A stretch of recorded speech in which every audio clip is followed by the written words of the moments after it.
Timu zombi ya Uganda Cranes ne ya Rwanda leero zitendekeddwa omulundi ogusembye mu kisawe kya St Mary's Kitende nga Cranes yakudumirwa omusibizi Nicholas Wadada. Guno gwegenda okubeera omupiira gw'omutendesi Moses Basene ogusooka okuva lwe yakwasiddwa enkasi oluvannyuma lwa Micho okulekulira. Derek Nsibambi ne Shaban Muhammad be basuubira okutandika ku lugobo oluteebi.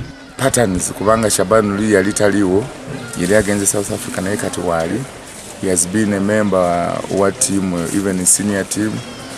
And bwabeerawo n'atuwa options nakyo kirungi. Baba Rwanda batandikiddewo okwekwasa nga beeraliikiridde akaseereza kali mu kisaawe olw'enkuba efudde leero. That's horrible. For international football, that's horrible. But it's your home ground, not mine.